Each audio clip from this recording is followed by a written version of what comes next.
So many challenges, yet so much hope. Just a little bit of effort can bring all of us that much closer to our dream career. Speaking of dream careers, guys, listen carefully. Dr. Claire Ntshane is responsible for the conservation and management of Gauteng's natural resources, including within 6 state natural reserves. She regulates sustainable utilization of these natural resources through a permit system where she advances the province's biodiversity economy through wildlife bioprospecting and ecotourism development opportunities. Wow, right? Big words. Let's welcome a day in the life of an environmental scientist with Dr. Claire Ntshane.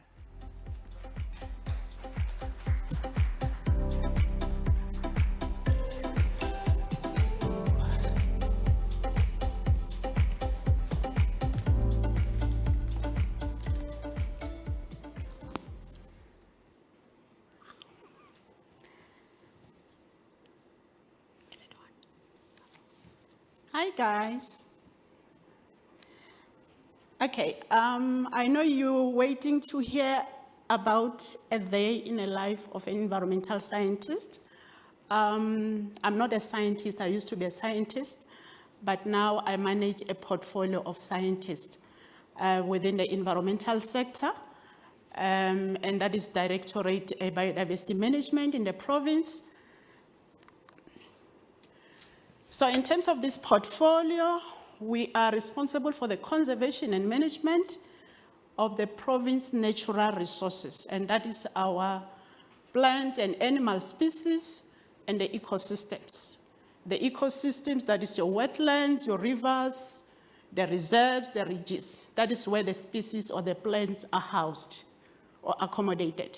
So in terms of the functional areas for this biodiversity management portfolio, we have resource management, resource protection, research and monitoring, reserves management, ecotourism, biodiversity economy, protected area expansion, biodiversity permitting and regulation, as well as conservation planning.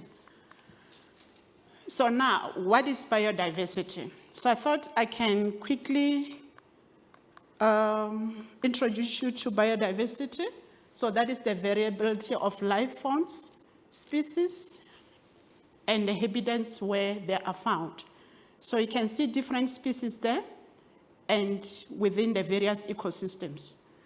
So that is biodiversity. So it's part of the environment. So now, why biodiversity is important? Biodiversity provides a number of benefits to the economy, society, and human well-being. And these benefits are dependent on intact ecosystems, healthy species, populations, and genetic diversity. And some of these benefits include your building material, your food,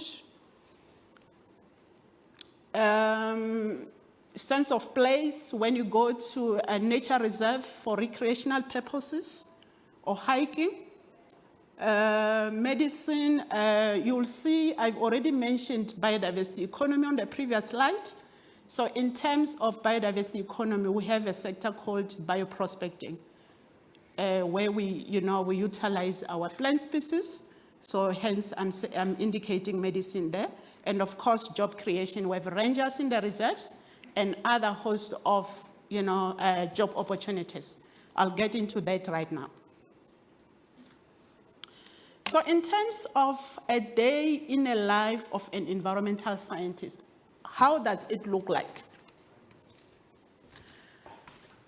Okay, so as I've already mentioned that biodiversity is part of the environmental sector. So in terms of a life in a day of an environmental scientist within the biodiversity sector this time around, we have a resource protection specialist. And these are the people that are regulating the utilization of natural resources through a permit system.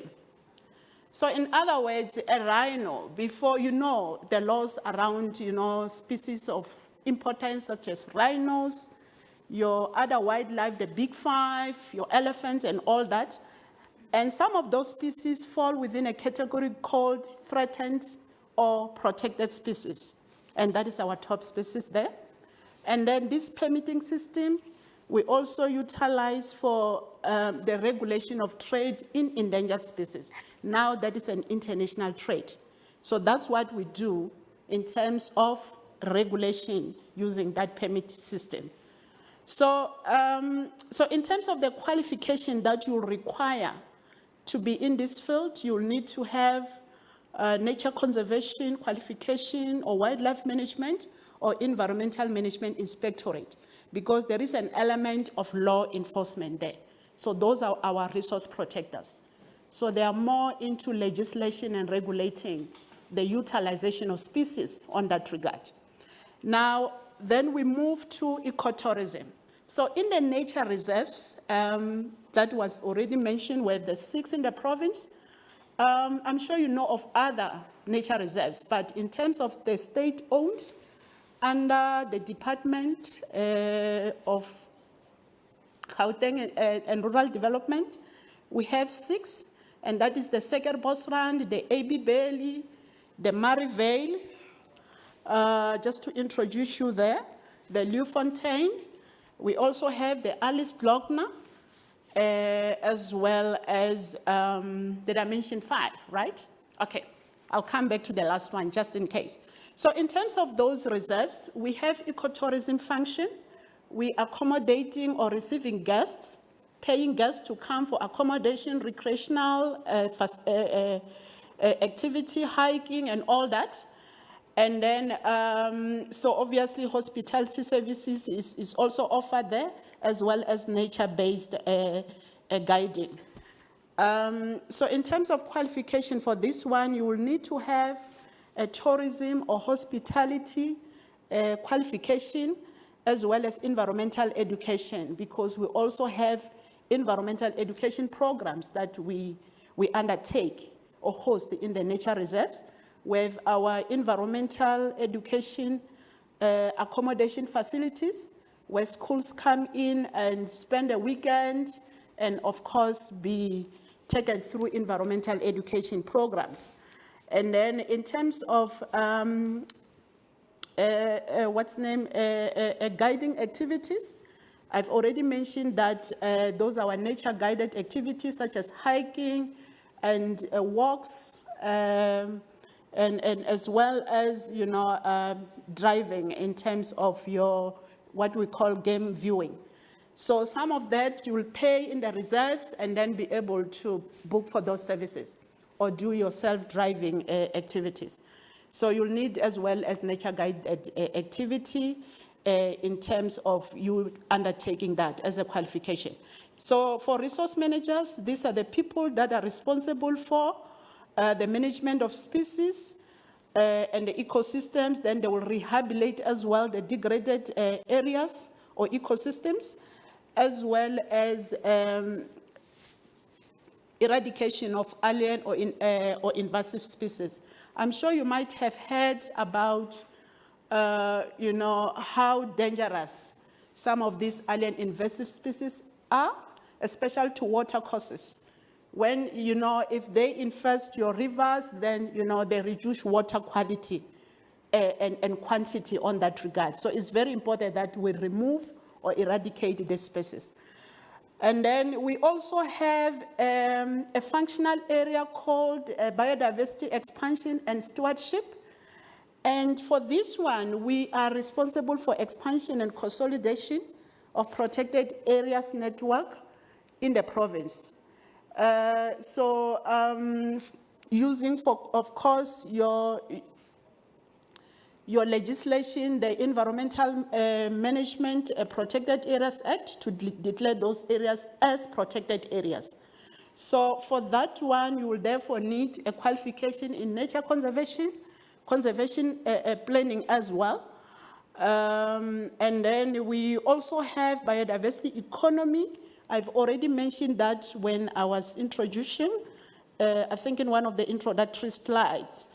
So in terms of the biodiversity economy, we, of course, aim to unlock biodiversity economic potential through wildlife economy and bioprospecting.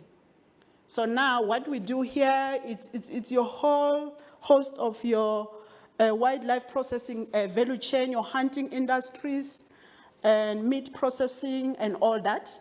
So we also facilitating transformation on this regard, whereby if people have claimed lands and therefore they don't have wildlife, then we are able, to support on that regard and therefore promote biodiversity economy. So now the bioprospecting, I've already mentioned something related to this, whereby we say that we are also bioprospecting for medicine, your pharmaceutical and all that. So we're promoting that as much as we're not actually doing that. So promoting in the province to make sure that it actually happens. So reserve management, as already mentioned, the 6 nature reserves.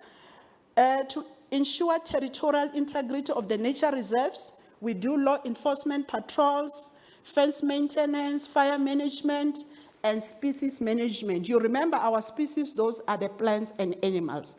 And for qualification on that regard, you'll therefore need nature conservation or wildlife management. Now, the last one, I thought maybe let me do this lastly, or save the best for last, because we are dealing with a day in a life of a environmental scientist. Now, we have the scientific services portfolio or unit under biodiversity management, and these colleagues are responsible for evidence-based decision-making support, of course, undertaking as well research and monitoring and mainstreaming biodiversity consideration across different land use. So we do this through environmental impact assessment. So we'll have a conservation plan for the province. So whenever there are developments that needs to be done, then obviously we offer decision support. If, for example, such development is triggering or it's happening within the conservation space or within a wetland. So we have to input whether such development has to happen or not. So that is our environmental impact assessment on that regard.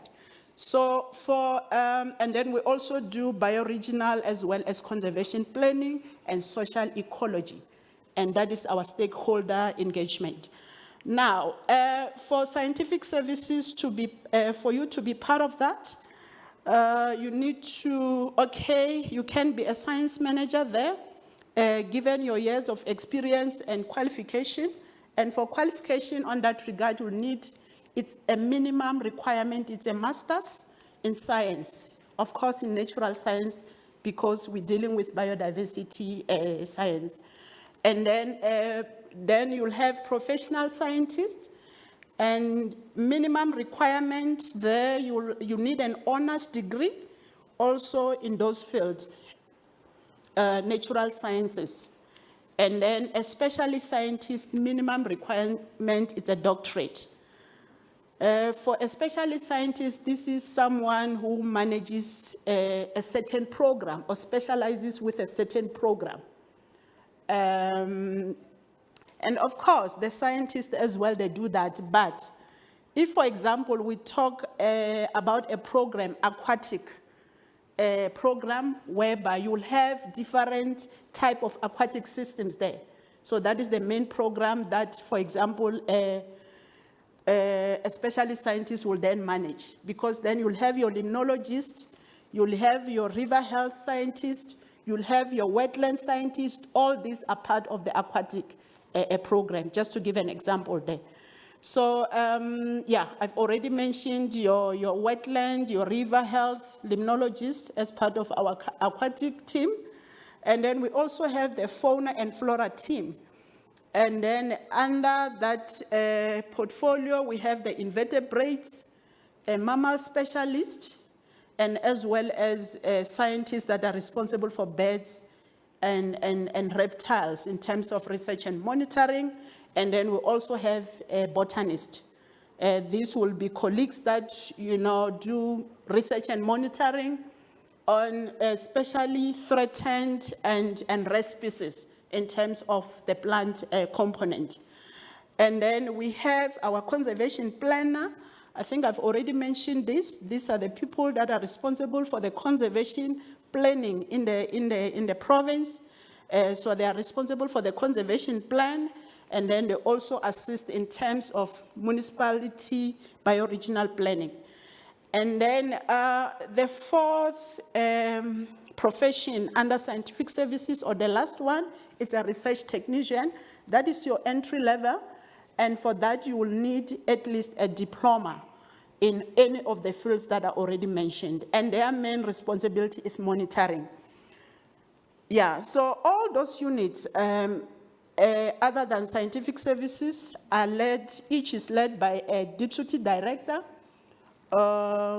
which is equivalent to a biodiversity control officer. And then, and the minimum requirement for such, it's an honors degree. And then obviously entry level will be a diploma for biodiversity officers. I think I'll leave it here. I don't want to bombard you with a lot of information. Thank you very much for such a big audience.